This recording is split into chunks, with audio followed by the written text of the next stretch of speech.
Good evening, and welcome to the third edition of 1855 MASTERCLASS, presented by Durham Region Economic Development. My name is Greg Crawford, and I'm the Dean of the Faculty of Science at Ontario Tech University. Welcome. We're proud to be in partnership with 1855 on this series and many other endeavors because we share the common interest of being collaborative with knowledge, sharing expertise and strengths, and creating opportunities for experiential learning between our students and the tech and innovation community. Ontario Tech University is, as the name suggests, very engaged around technology and applied research. For example, the undergraduate and graduate programs in computer science are two of the fastest growing programs at our university, including a new specialization in data science. Our Masters of IT Security now has an AI concentration that's recognized by the Vector Institute, and we have a master's students in the computer science program supported by the Vector Institute as well. We're very invested in this. I'm just going to mention a couple of folks in the audience here. Dr. Jeremy Bradbury conducts research on software quality assurance, bug identification, and bug repair.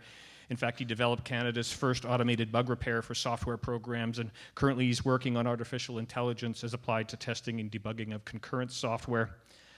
Khalid El-Ghazar out here, he's one of our CRCs in the Engineering and Applied Sciences program, studying the Internet of Things. He couldn't make it, but Dr. Jarek Schlichta is an expert in big data analytics, machine learning, and data curation, and is a faculty fellow at IBM's Center for Advanced Studies and a past winner of the IBM Research Student of the Year.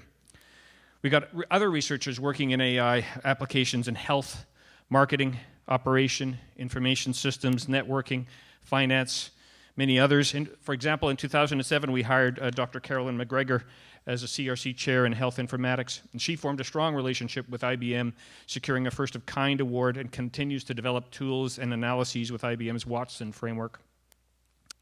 It's not just about the tech. We're also very mindful of the impacts that technologies and methodologies have, like artificial intelligence, have on society today. Dr. Isabel Peterson, for example, is a CRC chair in digital life, media, and culture, and is exploring how a technology is impacting human participants in ways we don't fully understand yet, including technologies like brain interfaces that used to seem only like science fiction. Dr. Andrea Slane is a prof in legal studies and is tackling sociological and legal research on issues associated with privacy, data protection, and even on how digital assistants and social robots impact us and our rights. So we really are tech with a conscience. We continue to strengthen our industry and community partnerships. A recent example of that is our joint partnership with the Autonomous Vehicle Innovation Network, which includes IBM, several university faculty, and the world-renowned ACE facility at the Ontario Tech campus. Tonight's going to be exciting. This is the last masterclass of 2019, and you're in for a real treat as we plan to wrap up the year with a trending subject, if I hadn't hinted at it enough, that's pushing boundaries across every industry and across the entire planet. And to introduce tonight's keynote speaker, I'd like to invite Casey, the Chief Information Officer for the region of Durham. Come on up, Casey.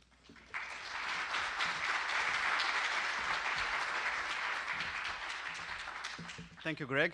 My name is Kalyan Chakravarthy, but I go by Casey, like the Casey and the Sunshine Band. And when I'm saying this, I think maybe 20 to 30% of the audience didn't get it because of the age difference. Anyway, I'm the Chief Information Officer for a region of Durham. I'm responsible for all the technology that, how we can use technology to serve our residents of a region of Durham in an effective and an efficient way. And artificial intelligence, I think most of you know it, and most of us don't know it. And I included, if you have seen the subtlety part of the things, I say most of us because I included myself, because there is a lot to learn about what is artificial intelligence. And what we know is very little. That's why I listen to everybody, because I might learn something more when I walk out of every conference or every event like this when I attend this. So artificial intelligence is everywhere. It is there from our smartphones to the smart homes part of the stuff. And it is growing importance, and it is becoming, and I'm asking a question to myself saying whether it is artificial intelligence or it is a secondary intelligence, because it's no longer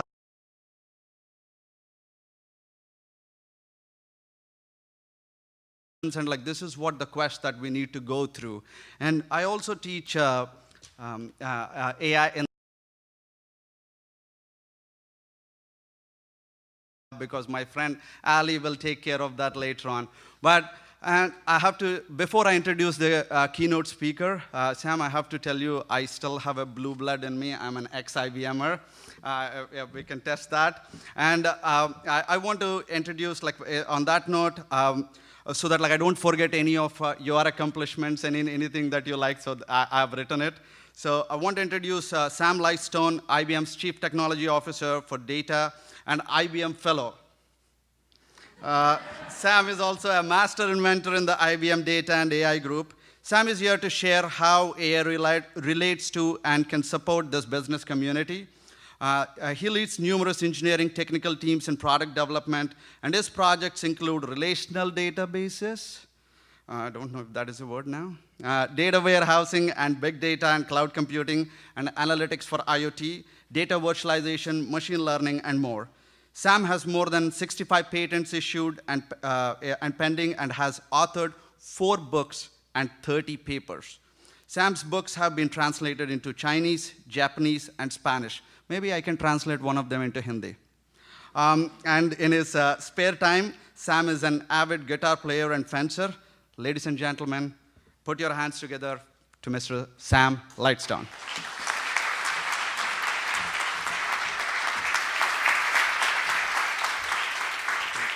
Thank you very much. Pleasure to be here. And thank you to the organizers, to 1855 and the city of Whitby. And it's really an honor.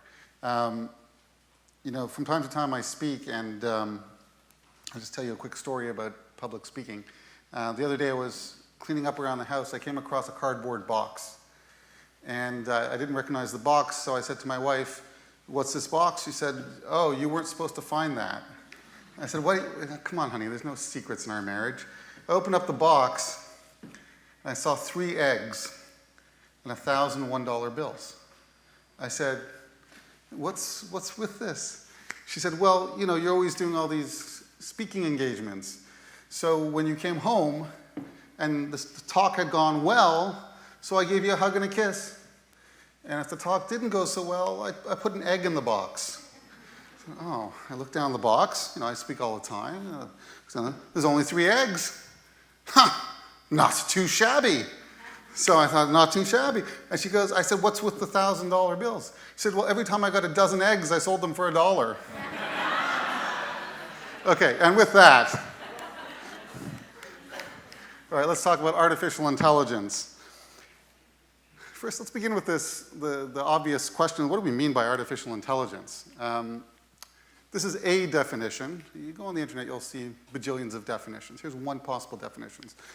Artificial intelligence is the ability of a machine, especially a computer system, to emulate human intelligence. And the key word in all that actually is emulate. Because I think we're all, those of us who live in this generation, we who grew up with computers, more or less, we're accustomed to computers being better than us at certain things, like playing chess. And our intuition is that these systems are better than us because they can just plow through so many bajillions of combinations. You know, the chess machine can try 1,000 combinations, 1,000,000 combinations, think out 1,000,000 moves ahead. And we dismiss that. We say, that's not really intelligence, that's just brute force. And that would be a mistake in our perception of what's going on in the world today. Because the kind of AI that's evolving is different in kind than that. That brute force application of algorithms and logical analysis to narrow domains like chess, that is actually how those chess games worked for the most part through the 60s and 70s and 80s. The artificial intelligence that's occurring now in the world is something very, very different, something very exciting, but also something that will come with social and economic challenges and opportunities. So to introduce this topic, I want to go back. I'd like you to join me on a journey back in time. And we're going to start in the electrical engineering building at the University of Pennsylvania in 1943. Here it is. This photo actually circa 1945. This is the ENIAC computer, arguably the first electronic computer. Around the same time, the Colossus system was being built in Bletchley Park in the UK. But this has, for whatever reason, they won the claim to fame as the first electronic computer in 1945. And it was built originally to help accelerate the calculations for ballistics trajectories in World War II. The US was dropping so many bombs, they just couldn't make the calculations fast enough by hand. So they built this thing. And when people talk about computers that used to fill a room, that's the one. That's it. It filled a room. Okay, now that's the start of the whole thing. Now let's fast forward about a decade to this man. Some of you may know of him, Arthur Samuel. He was a researcher at IBM in the mid-1950s. I don't know what they actually paid him for, but what he became famous for was checkers. And he had a dream. And you see him here with the IBM 701 computer. You see we're making lots of technological progress. It only fills up half a room now, so that's some kind of advancement. It's got reel-to-reel tapes where it can store data and instructions, so all kinds of advancement happened in that decade. Now, here's the thing. He wanted to create a system that would play checkers. And he would come into work every day and play checkers. You see him here in this photo playing checkers. Every day, checkers, checkers, more checkers. And you might say, well, so what? Who cares? I had a game like that when I was a kid. Who cares? But he wanted to do something a little different. Not just a game that would play checkers. He wanted to create a system that was a machine learning system that every time it played, it learned from the experience and it got a little better. Every time it played, it got a little better. In 1959, he coined the phrase machine learning.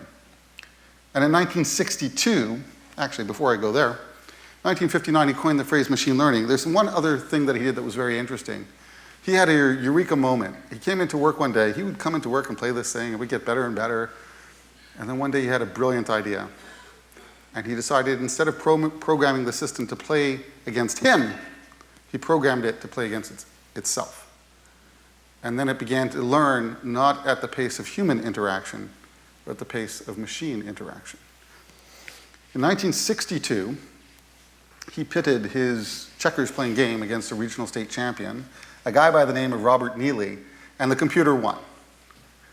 And that was a historic day, actually, that probably nobody even noticed at the time, but we can look back on it now.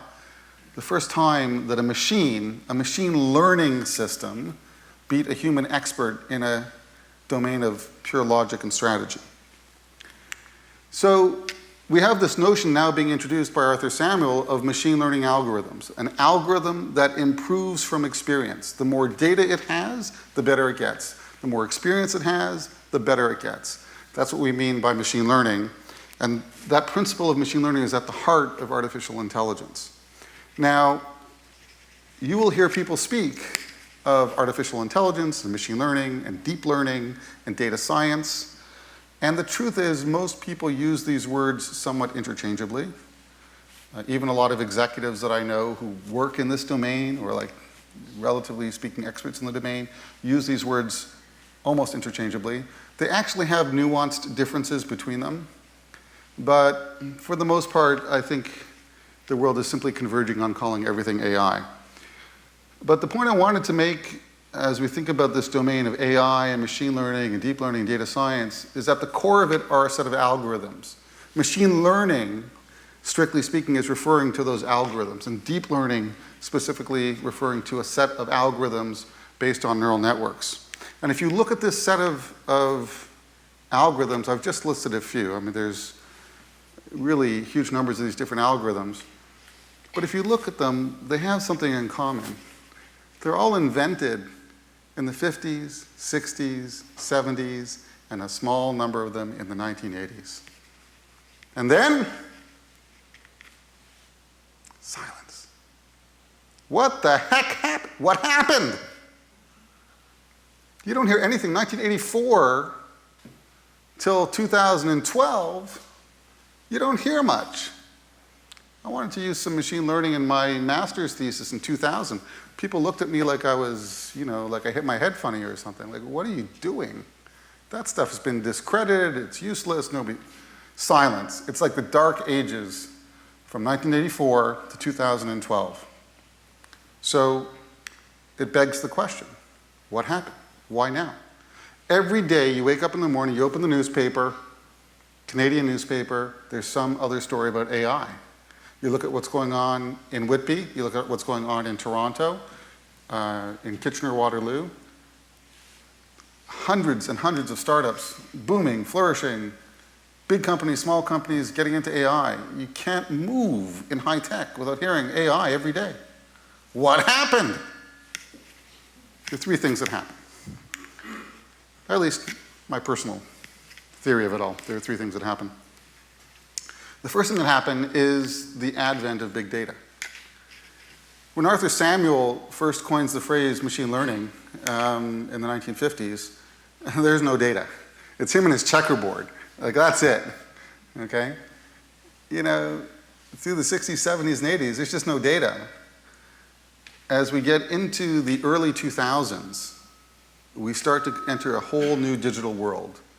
The internet has established itself. Digital transactions have established themselves. Every time you go to a website, you're generating data. Every time you post something on the internet, you're generating data. Every time you buy something with your credit card, you're generating data. You go and buy gas, you're generating data. We have so much data, we're swimming in data, and all these algorithms are hungry for data. Machine learning is hungry for data. And now we got data like we never had it before, exabytes and zettabytes and whatever comes after a zettabyte. It's huge. So that's inflection point number one. Inflection point number two is compute. These algorithms are incredibly compute hungry. And in the 60s, 70s, and 80s, we just didn't have the processing power to pull it off. We had these algorithms, they didn't have enough data, and even if we had the data, not enough horsepower. Ain't nobody got time to wait, 12 months for the machine learning to figure out the next chess move. Ain't nobody got time for that, right? So all of a sudden now, we've got compute on tap.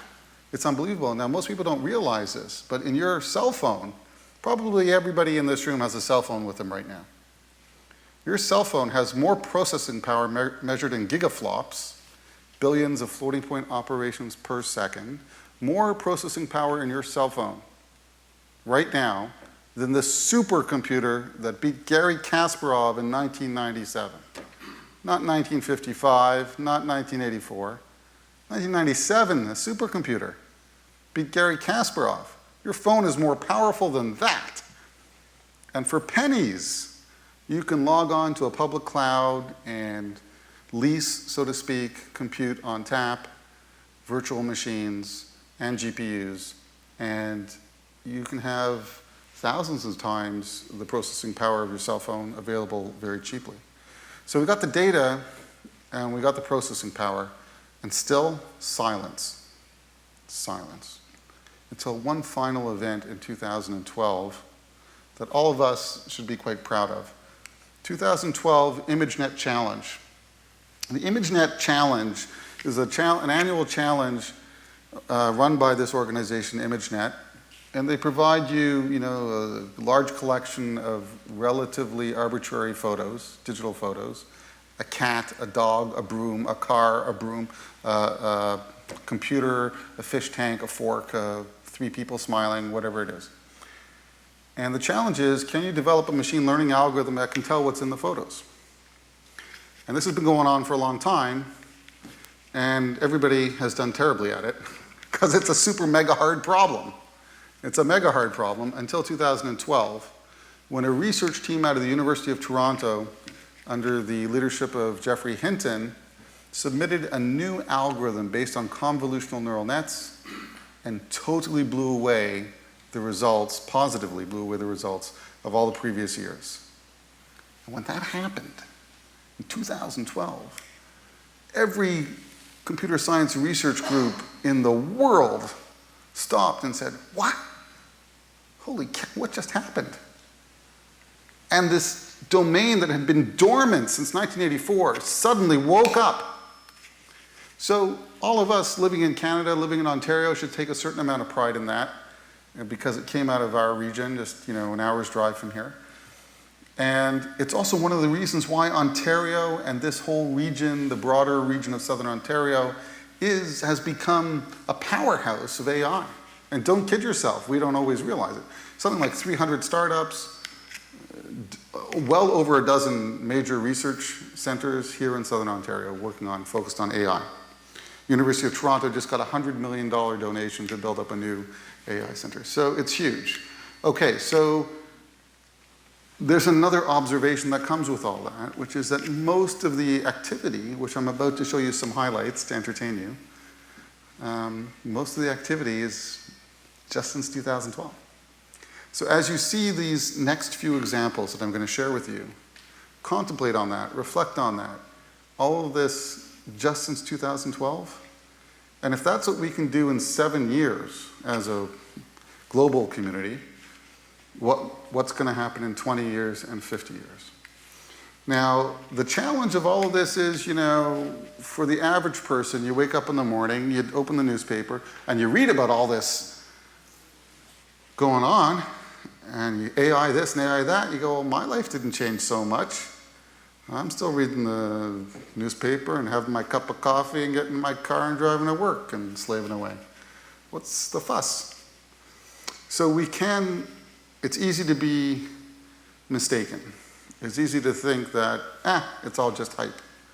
When in fact, we are living through one of the most transformational moments in the history of the world. So rather than debating it, let's have a look at one breathtaking example. A technology out of IBM research called IBM Project Debater, an AI system that can actually debate with human beings on topics of serious social consequence. It needs about 15 minutes time to prepare. The topic of serious social consequence, give it 15 minutes, it's good to go. Let's have a look at Project Debater. Real world problems, a lot of times they don't have a clear bottom line win. Otherwise, we wouldn't debate things. According to rules set by the candidates themselves. What we are trying to accomplish here is really to demonstrate that we can have a meaningful and valuable discussion between man and machine. We are actually trying to show that a computer system can add, if you want, conversation or decision making by bringing facts and doing a different kind of argumentation.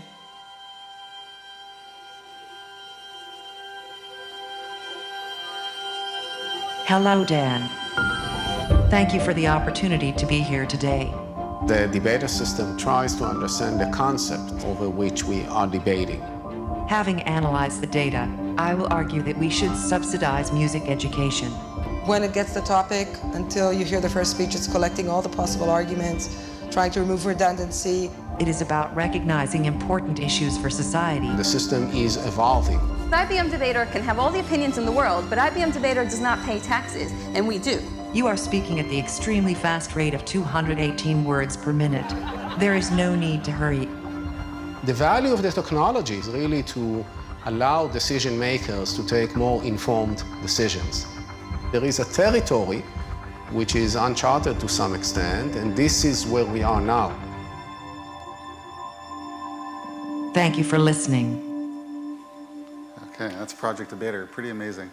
Let me show you another example, a radically different kind of application of artificial intelligence. Some of you may have heard of generative adversarial networks, but if you're new to that concept, a GAN, as they're known, is created by two machine learning algorithms, specifically neural networks, that compete with each other. That's why they're called adversarial. One network is trying to produce, in this case, an image of a human being, and it's trying to convince its adversary that it's a real human being. And the adversary is trying to be the policeman and detect the fake. One produces the fake, one detects the fake. If the faker is caught with his fake, then he has to adapt his neural network, evolve his algorithm. And if the checker, the policeman, so to speak, misses a fake, it's forced to evolve its algorithm to build a superior neural network.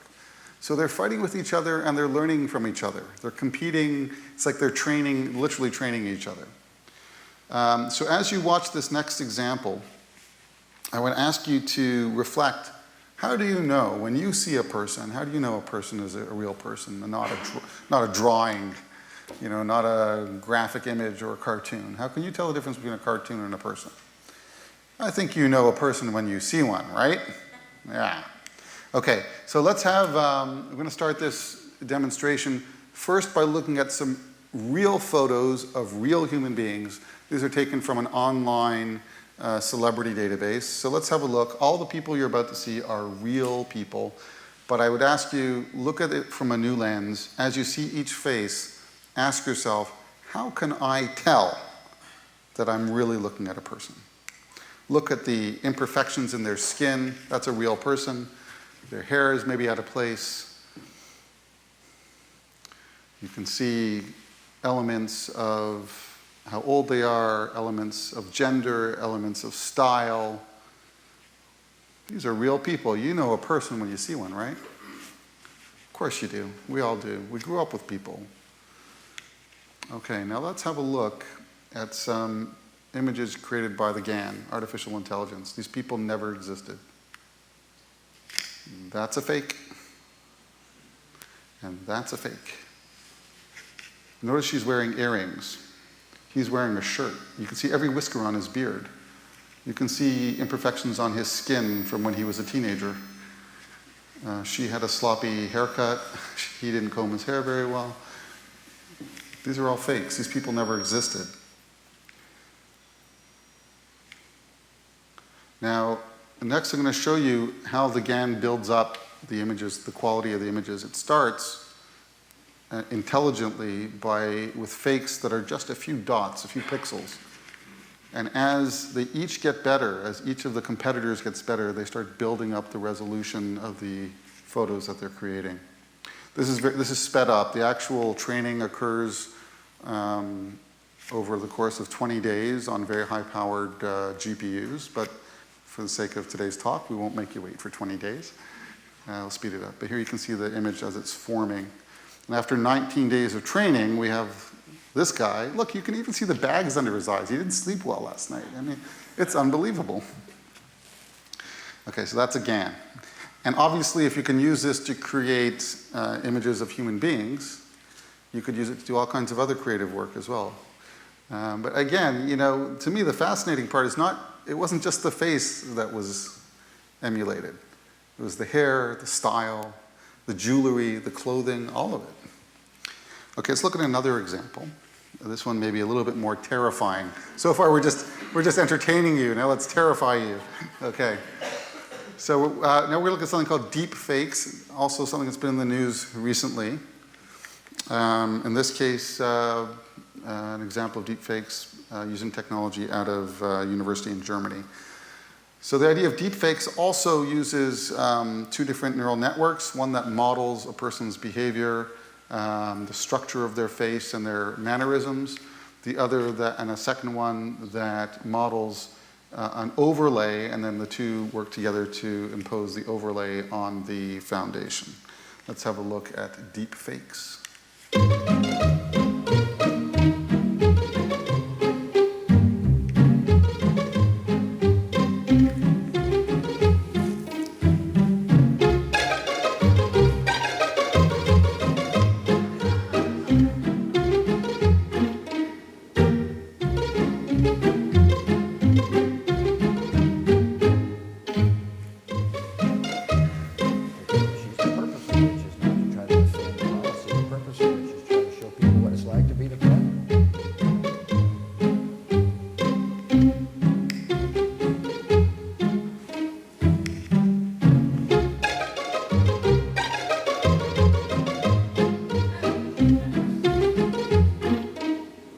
Putin's a very interesting example. He never smiles.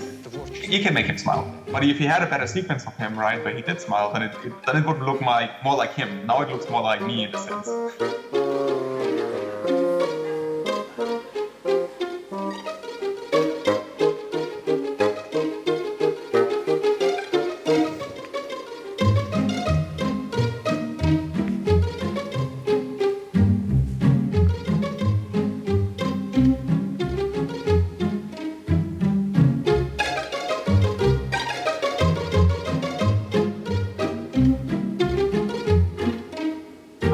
people think, you can manipulate images but not videos. That's not true. I mean, that's just not true.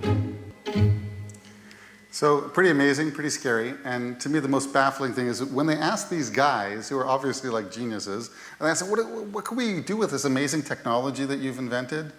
The only constructive idea that they had was better dubbing of movies. Yeah, like that's what it's going to be used for. So, okay, so obviously, this is like the propagandist's like dream come true. So you just can't trust any video you see on YouTube anymore. All right, so just keep that in mind.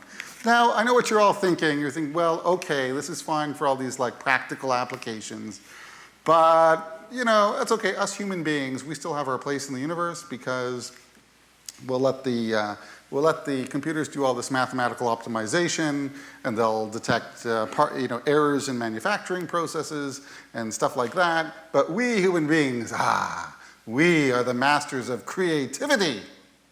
That's for us. So let's have a look and see if that's how that's hanging out with us, to see if that's staying strong. Let's have a look at some creativity from AI. Here's a piece of art created by AI. One of the first pieces of art. It was actually the AI system that created this art, created a whole fictitious de Bellamy family, and it was auctioned off at some prestigious art house, Sotheby's or Christie's or something like that. This is just one example. I find this a rather fetching picture. I wouldn't mind having a picture like that in my house. It's a nice picture. It's colorful. It's got just enough fuzziness in it that it strikes the imagination. It's nice. Yeah, but she never existed, and there's no artist who created that picture. It was entirely built by an AI. Here's another example. Cognitive cooking with Chef Watson, this one from IBM. We made an AI system that invented new recipes. So you may say, well, okay, did any of it taste any good? Yeah, apparently it tastes pretty good. And the clever thing about it is it didn't just mine 20,000 cookbooks and start coming up with its own minor variations. Chef Watson actually understands the chemical composition of a huge range of foods and works to understand which combinations of chemicals will taste good together. Because of that, it's able to invent combinations of foods that most of us would never dream of putting together. You can buy this cookbook on Amazon. It's a real cookbook. All right, let's look at my favorite one now. In this next example, arguably one of the highest forms of human expression is musical composition. In this next example, they trained an AI system to compose original music. And the way they trained the system is they fed it examples of hundreds of pieces of classical music. And after training the system on hundreds of pieces of music, they instructed the AI to now generate its own original piece of music in the style of just one of the authors. So let's say it had examples from 100 composers, and now that it understands the structure and the mood and so on of classical music, please produce an original piece of music in the style of just one. And the one that they chose was John Williams. Now, for those who aren't familiar with John Williams, he's an excellent choice because John Williams is the composer of all the music for Star Wars.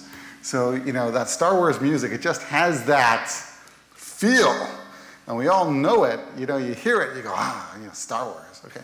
So let's have a listen to an original classical composition composed by an AI, performed by real human beings. 2, 3, 4, 5.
as amazing as that is, for those of you, I'm sure there's several people in the audience who have some amount of training in classical music or any kind of music, and you might have noticed some interesting qualities of that music.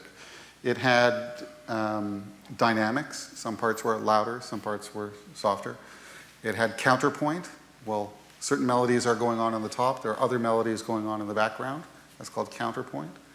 It breathed. You didn't have all the instruments playing all the time like a teenage rock band, right? You had some instruments were quiet probably for 80% of the piece. That's a hallmark of mature music, that they take turns. And if I had a friend who had studied classical composition his entire life and had gone on to the great conservatories of the world and had composed this piece, I would certainly be very proud of that friend. I would say, my friend is very talented. That was a very moving piece of music, but it was composed entirely by AI. And as the software has been evolving and the methods that we're using have been evolving, the hardware is beginning to evolve in very exciting ways as well. I want to tell you about one such example. Your brain is a neural network, a biological neural network, approximately 100 billion neurons in your brain. Every one of those neurons connects to up to 1,000 other neurons, thereby creating 100 trillion synapses. And from the neural network of your brain, you're able to form memories, to reason, and to learn new things. And to do all of that with your 100 trillion synapses, your 100 billion neurons, your brain consumes approximately 20 watts of electrical power. So if you compare that to a light bulb, maybe not an LED light bulb, but an old-fashioned light bulb, 60-watt light bulb. So your brain uses about 1/3 of the power of a 60-watt light bulb. Okay. Now let's compare that to a supercomputer. Modern supercomputer, 1.5 million microprocessors, consumes 8 million watts of electrical power, and processes real-time audio and video more than 1,000 times slower than your brain. Slower. Your brain is more than 1,000 times faster than a supercomputer for that kind of calculation. Of course, there are other calculations with a supercomputer is amazing. Number crunching, it rocks, right? But image and video, not so much. So come along some clever folks at IBM, and they realized, well, it's obvious. The computer is just designed entirely wrong for that kind of processing. So it turns out that the structure of the modern computer that we all use, that's in your laptop, that's in your phone, Intel inside or AMD inside or power processor inside, all those microprocessors, ARM processor inside, all those processors are built on an architecture known as the von Neumann architecture. And the von Neumann architecture is great for crunching numbers. It just sucks for doing audio and video and the kinds of things that we characterize with human intelligence. So at IBM, we've embarked on a very bold and ambitious new project to build the next generation of CPUs that are not designed around von Neumann, but are actually designed around neural nets, which we call neurosynaptic processing. And here you can see the first prototype called the True North chip. It consumes only 70 milliwatts of electricity and can perform 46 billion synaptic operations per second. And IBM predicts that by the end of 2020, in other words, just a year from now, they'll be able to chain enough of these chips together to equal the processing power, the neural processing power of the human brain. That's amazing. That's amazing and scary, but that's the world we're now living in. So this is Geoffrey Hinton. He's the godfather of deep learning. He's the researcher at the University of Toronto who led that research group in 2012 that blew away the Imagenet challenge. And he's arguably one of the top 3 or 4 names in the world in artificial intelligence today. He still lives here in Toronto, and he has many joint appointments. He's at the University of Toronto. He also is appointed at Google Brain. He's also one of the founders of the Vector Institute. And he made the following very interesting observation. Our relationship to computers has changed. Instead of programming them, now we show them and they figure it out. That is the big inflection point. It's such a profound change. You know, for 50 years, we programmed computers. If, then, else, while loop, for loop, call this function, call that function. We told the computer exactly what to do. And that's why it was so stupid, because there was a limit to how well we could express that. But now, instead of trying to program every stupid little thing, we just show it lots and lots of examples, and it's able to learn, and thereby create some of the wonderful examples that we just saw. Again, all of this largely since 2012. And the use cases for this stuff are almost endless. I mean, there's almost no industry that isn't being disrupted by AI today. Again, keep in mind, this is all just since 2012. Banking, pharmaceuticals, manufacturing, medical, it's endless. Education, you name it. All of this is in the domain of what we call narrow AI.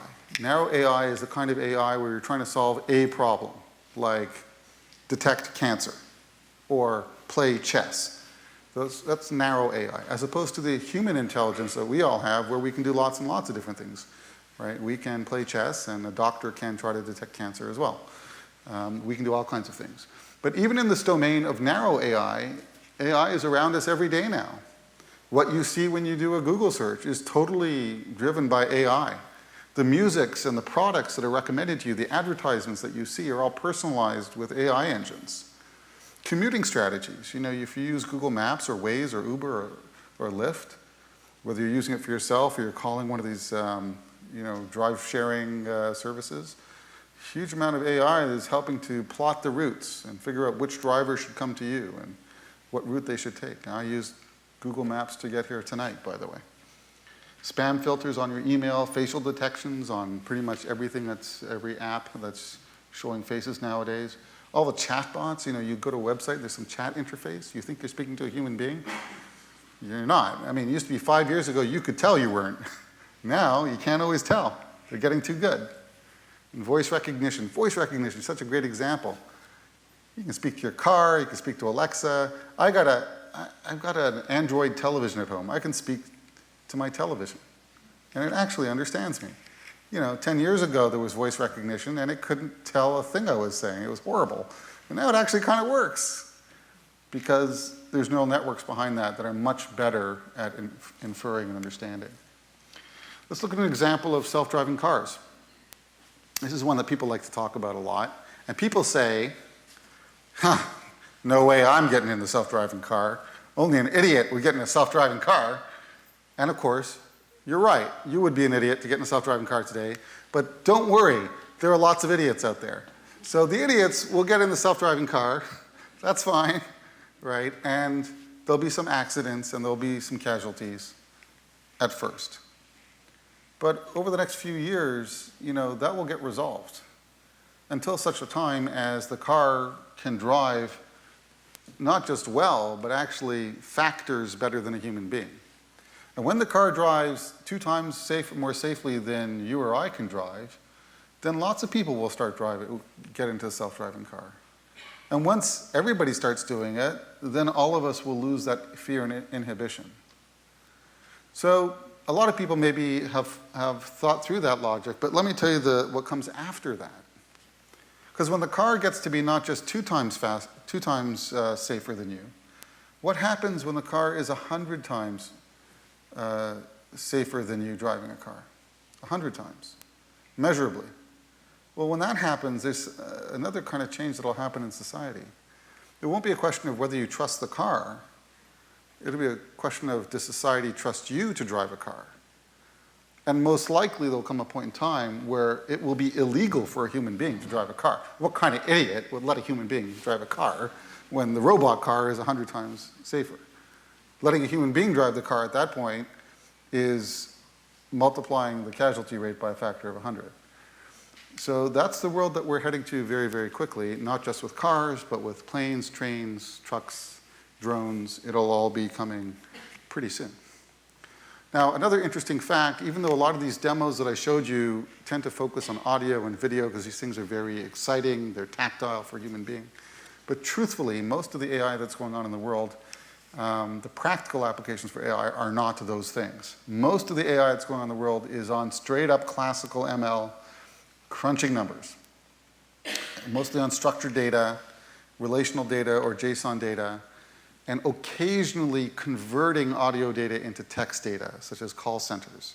And so even though it's fun to talk about the audio and the video, most of what's going on in the world in AI today, and it's important to know this from a business context so you can align your investments and your energy, most of the AI that's going on in the world today is unstructured and semi-structured data. So how do you get started in all this? A question that sometimes people ask. Well, there's like an infinite set of tools that people are using. But here's my short list of what I think, if you wanted to get started in AI, this is a short list of what I think you'd want to start dabbling in. First of all, from a skills perspective, you want to learn about statistics, machine learning, and programming. But the specific tools that you want to start with, Python and SQL are for sure the dominant languages. The libraries and runtimes, scikit-learn, pandas, TensorFlow. I probably should have put Spark on here. I forgot to put Spark. And authoring tools, Jupyter Notebooks is probably the #1 authoring tool right now. Has now eclipsed RStudio, which used to be much more popular. So that's that's like the short list if you want to get into this space, things that would be useful to learn. I want to show you some technologies now and give you an example of how we do the things we do for the people who are working in this space. So one such example is Watson Studio. This is from IBM where I work, but there's counterpoints elsewhere in the industry. In Watson Studio, we've created a single tool, a single application that combines all of the most popular authoring tools like Jupyter Notebooks and RStudio, SPSS Modeler, Data Refinery, and so on, and integrated them with all the most popular machine learning runtimes and deep learning runtimes such as Spark, scikit-learn, XGBoost. And we've enabled all of that on both private and public clouds on your favorite infrastructure like Red Hat OpenShift, Kubernetes, and so on. So a lot of these components you'll see are open source. Why are we leaning on open source so much? We're leaning on open source because there's so much activity going on in the academic world in particular, and in the startup world in particular, where people can't afford to build things from scratch, so people just start sharing. They start sharing and contributing. And it's created this sort of distributed global network of contributors that, first of all, it's very hard for any one company to compete with that. And second of all, even if you could compete with it, why would you want to? I mean, these things are popular, so great. So we not only embrace these things at IBM, but we have become large contributors to these open source packages. We see it as being global goodness for the world. So the Watson Studio takes these globally recognized, very popular open source packages and integrates them together into a single platform where teams of data scientists can now work together to collaborate on building machine learning models. I'll show you just a very quick example of one tiny facet of Watson Studio. In this case, the design canvas that allows you to string together elements of a machine learning model, train them, and deploy them as a microservice. So hopefully this will start moving. Yeah. So here we see the landing page of Watson Studio, and we'll scroll down to the modeler flows. And it's going to allow us the opportunity to develop flows for different kinds of machine learning runtimes, whether that's for Spark or for neural networks or for SPSS. So we'll start with an example for a Spark runtime. So let's say you wanted to create a machine learning algorithm for the Spark runtime. You would come in here, you would click on Spark, you give it a name, and it'll bring you to this canvas where you can start to drag and drop elements. And so there's something about this that is so, on the one hand, it's data science, it's all this complicated stuff. On the other hand, it's like drag and drop. So we're trying to make this as simple for mere mortals as possible. So here you see the palette on the left and the canvas on the right. We've dragged over a data element. That could be a file, for example. We're going to drag over a decision tree classifier. We'll connect the two with a drag and drop operation. And now we have the world's simplest machine learning model. It's got data as input, it's got a decision tree. There's lots of others that we could have chosen from here. We'll now run this classifier to generate the model. And then with a very simple operation, so now we've got the model created, and now we can decide to save it. We'll give it a name. And we can choose immediately to deploy this as a microservice. So we go over to the right, and we simply click on this deployment and give it a name. And now we have the microservice. And Watson Studio also gives you the source code for the endpoint. So now you know the source code to invoke, to actually invoke the microservice from within your application. And we do that in several popular languages, Python, JavaScript, and so on. We could do the same thing with SPSS. SPSS is a very mature technology that IBM acquired that focuses on classical machine learning as opposed to neural networks. It's got a huge array of different models to choose from. But the Canvas model, the design principle is the same. There's a palette of models on the left, palette of models and data sources and transformations on the left, and you simply drag and drop to the canvas on the right. And finally, an example of our neural network canvas. And here you can drag neural network elements from the left to the canvas on the right. So in this, it's flying by very, very quickly, but the point here is that whether you're using Spark or SPSS or you want to build neural networks, we provide you this canvas environment where you can drag and drop from the left to the canvas on the right. Okay. Now, one of the biggest problems in AI today, from a practical perspective, is that there's just not enough people who know it. Like it's pretty complicated stuff. And for a lot of cases, you need a PhD to get it done. So at IBM, we've been trying to deal with this problem by actually building AI for AI. AI that helps build AI systems. Conceptually, it sounds a little scary, and maybe one day it will be scary. Right now, it's not so scary. It's all, because the bar is so low. Maybe the bar will get higher one day. Let's have a look at auto AI in action. AI that helps build AI systems so we can build models faster with much less skill, and you won't need to have a PhD or a postdoc in your company to get it done. In a recent competition for predicting consumer credit risk, Watson Studio's Auto AI beat 90% of the participating data scientists. Let's take a look under the hood to see Auto AI in action. In the following example, we want to predict the survivors of the Titanic, the British passenger liner that sank in the Atlantic Ocean in 1912. First, we load the dataset, titanic.csv. Then, we select the survived column. Depending on the type of variable to predict, Auto AI automatically selects the metric to optimize.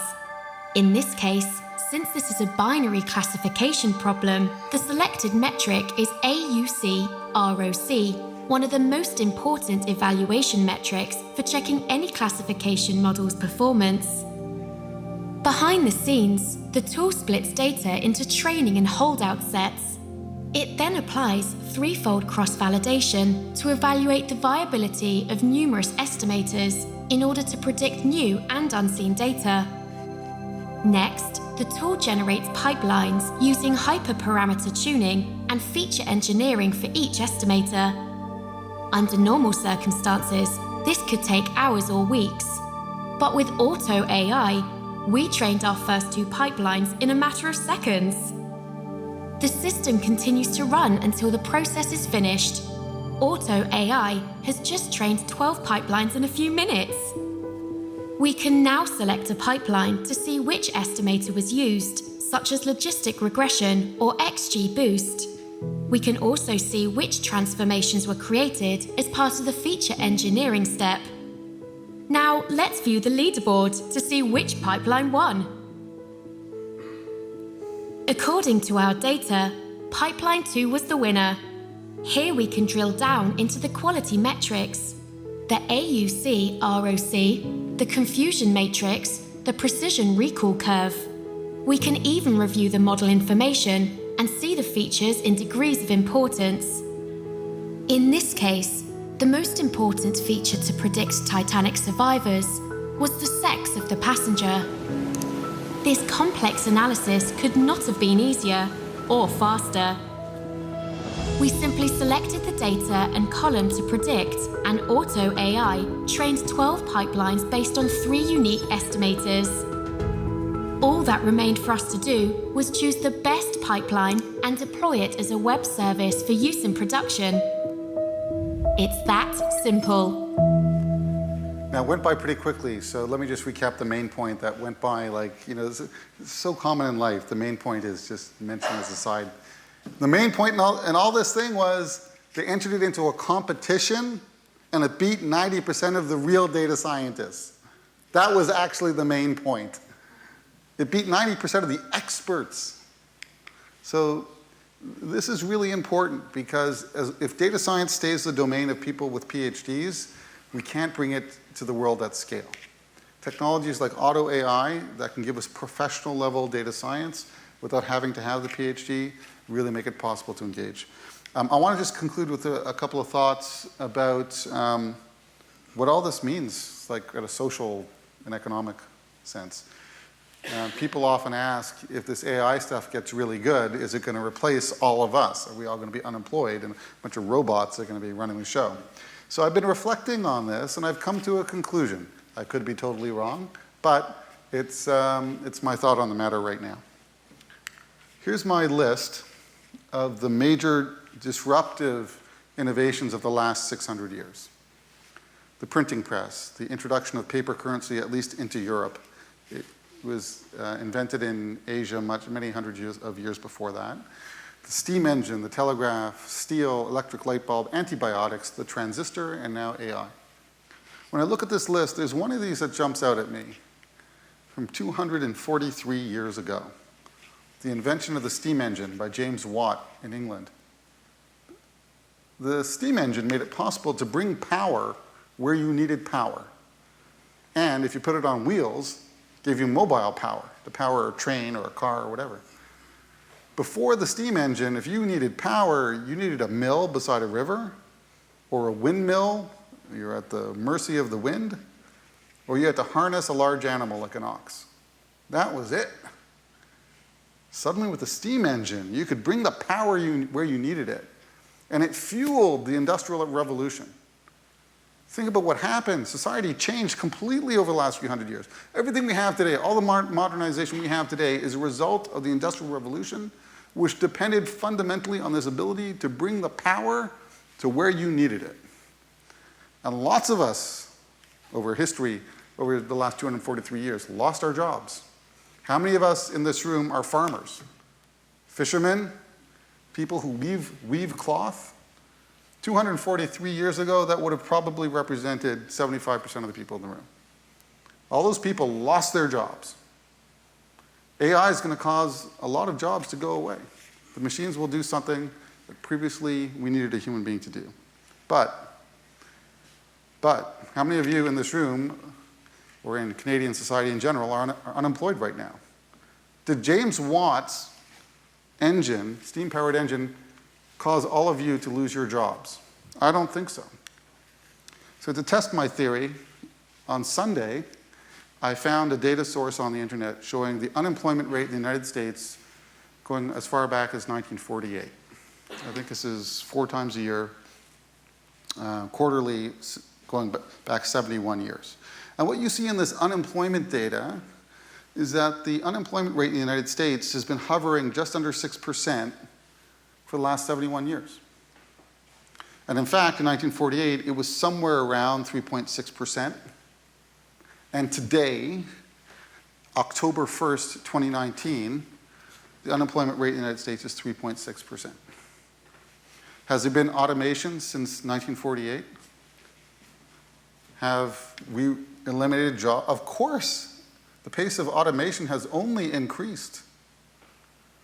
But, so why is it, if all these jobs are being eliminated, why aren't we all unemployed?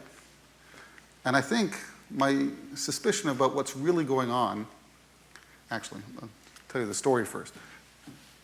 When I was in engineering school at Queen's University, electrical engineering at Queen's University, going back to, what was that, 1988 or something, I had to take a course called the Engineer in Society. It was this course like, be careful because if you design the bridge wrong, hundreds of people will die. It was one of these courses. Important course, actually.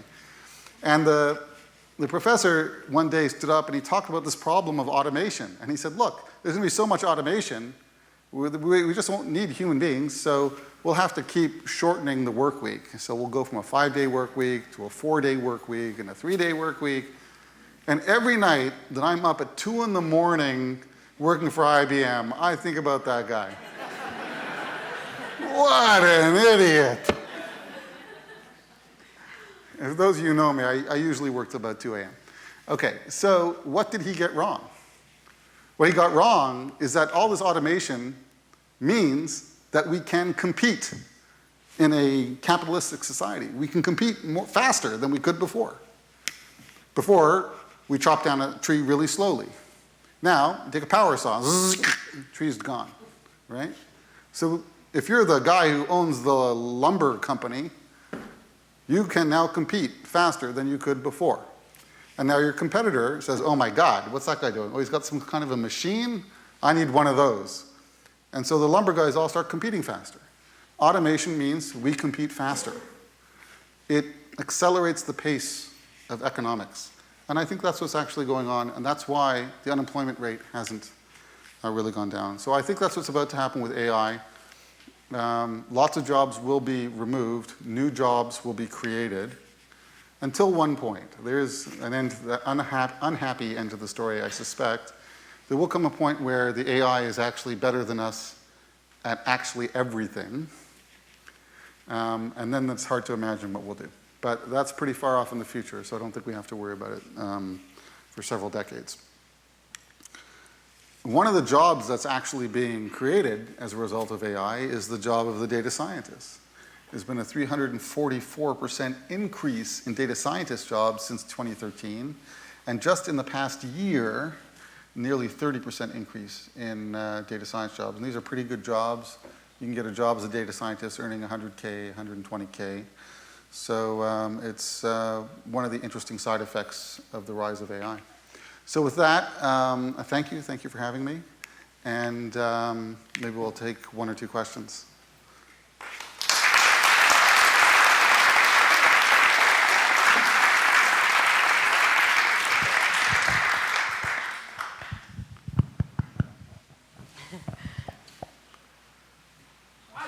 Quiet questions.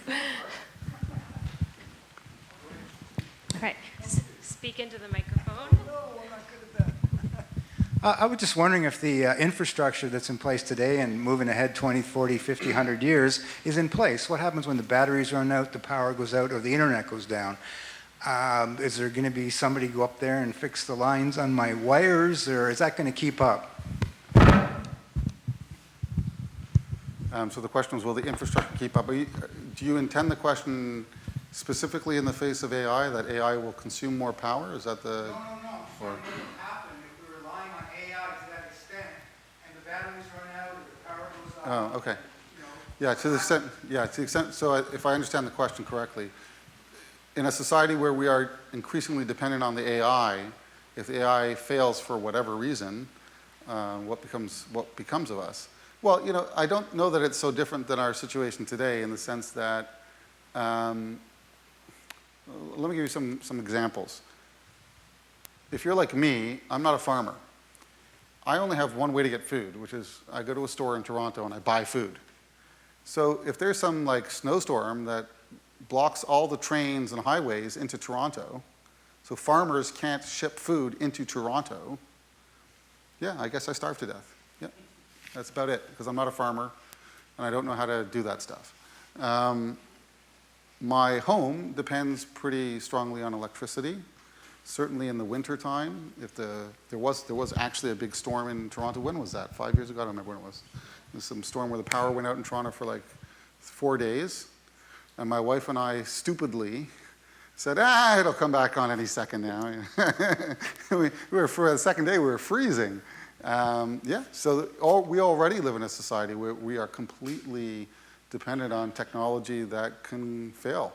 So I don't know, it's probably going to get a little bit worse. The more devices we have and the more those devices, we're depending on those devices and that infrastructure, it all becomes, we're more and more dependent on these things. But I would also say, in my company at IBM, we are increasingly sensitive to the notion of availability and resiliency, much more than we were 20 years ago. And part of that is just customer expectation. So I'll give you an example.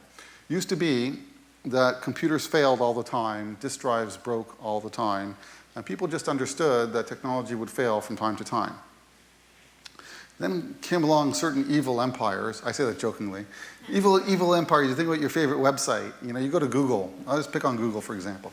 You go to Google, you just expect that that website is up. Nobody has any expectation or tolerance for the Google website being down. So those guys created a nightmare for the rest of us in high tech. Because now everyone expects our technology to never fail. Like, what? Yeah. And not only that, but when people used to buy technology from us, like people would buy a computer system or database system from IBM and they would install it, and they had their IT people manage it. When it was their IT people, they understood, it's okay if it's down 10 hours a year. That's okay. But as soon as they put it into the public cloud, an IBM system running in an IBM public cloud, now all of a sudden, when it's not their IT people, it's like, oh, come on, IBM, we expect you to be up, all the time. You can't go down. We'll give you maybe 5 minutes a year you can take, to upgrade the software. That's it. So it's just human nature, but the bar has been rising steadily on expectations around resiliency and availability, which I think is quite healthy. It's healthy to live in a society where we're not at risk of these kinds of outages that you're talking about. So I think we're always going to be dependent, but I do see that as a culture, as a community of technologists, there's increasing focus on availability and resilience. Other questions? So I have a question related to personal information and data information. Yeah. How do you see the future related on security? Having all these benefits about AI in our homes. So what will happen when it comes to protecting our data? Yeah. How do you see that? Right now, I guess it's an issue right now. Currently, I don't know if you are aware about Cambridge Analytica and Mark Zuckerberg and all that kind of stuff. So what will happen in the next 10, 15, or 20 years when it gets more powerful? Right. So first of all, it's a huge issue. I suspect there are many more data leaks. For every data leak that hits the news, there's probably another 50 that either nobody was willing to admit or perhaps nobody even knows about. It's a really serious issue. Part of the challenge in that, by the way, one thing I would point out along those lines, any service that you use that you're not paying for, like Google and Facebook and LinkedIn as examples, I use those all the time. But you should be mindful that if you're not paying for it, you are the service. You're the service that someone else is paying for. All right? They're mining you. And in return, they're giving you some happy experience. You go onto LinkedIn and you think, oh, that's a happy experience. I can share information. I can connect with people. Yeah, you're the person who's being sold. The things you search for on Google, the connections you make on Facebook, you are the product. So it's important to be mindful of that. The second thing I would point out is that, rightly or wrongly, we're all doing it to ourselves. If you would ask people in 1995, are you willing to put your photo on the internet? People look at you like, are you nuts? That can't be safe, Right now, it's like, Twitter this, and Facebook that, and snap, snap, snap, snap, and the kids put in the information, and the grandmothers put in the information. We're giving it all away. So we're kind of doing it to ourselves, rightly or wrongly. That being said, I think it's just the nature of human beings. We need to make a bunch of mistakes. We're like an AI system. We need to make a bunch of mistakes so we can train ourselves to do better. How does a child learn? A child falls off the sofa a few times. It goes, I guess I should stop falling off the sofa. It's like, it hurts. So we're going to do that. We're going to have a whole bunch of disasters of people's private information being compromised. And then we're going to realize how bad it is. And then we're going to put in all these checks and balances to make sure it never, ever, ever, ever happens again. You can already see that happening in Europe, where they've instituted very strong GDPR laws restricting what data can leave the country. And so it's already starting to happen. So I would say brace yourself for a few big disasters. Pray that you're not one of the people who happens to be part of those disasters, and then we can expect things to massively improve in the wake of the disasters. One more. Hi, I'm from Chimera, and what we deal with primarily is training for law enforcement and the military. Because what we deal in is life and death for our clients, I'm just curious if you've seen AI being used in training spaces for military and law enforcement simulation, and where you see the trend going for those fields. Yeah, interesting question. But personally, I haven't personally seen training systems for military and law enforcement. That doesn't mean they don't exist. It's just my personal exposure. If you look on the internet, what you can see, which is a little scary, is people trying to build AI systems to replace human beings for battle. Military drones and military robots, and sometimes they look humanoid, sometimes they don't. Boston Dynamics is a famous company. You can go on the web and see the robots that they're building at Boston Dynamics. So I mean, that's obviously disturbing. War is disturbing anyway, but having robots wage the war is even more disturbing. And many a science fiction book and movie has been created about that. But, so to your question, I haven't personally seen AI systems being used for training human beings. I have seen a fair bit of literature on the value of simulations in training human beings for all kinds of purposes, not only for basic training like airline pilots. It's sort of a famous one. But even on more extreme levels, where AI systems are used to train athletes to improve their response times. So just as an example, goaltender. Create an AI system that would visually throw things at him with increasing difficulty and increasing speed just at the edge of his capability. And after doing that for a few months, the goaltender improved, his hockey playing improved, and he said, yeah, the puck seems to be moving a lot slower now. The people taking the slap shots seem to have slowed down. Right? So there's lots of evidence that it actually helps, but I'm not familiar with particular products. Okay, thank you very much for coming tonight. Thank you.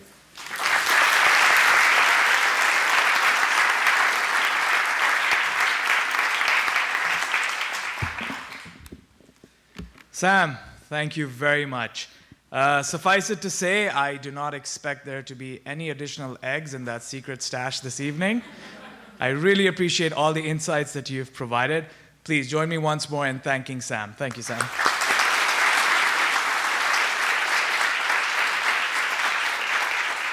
So my name is Ali Hirji, and I've been given the task in the next couple of minutes of summarizing what we've just heard.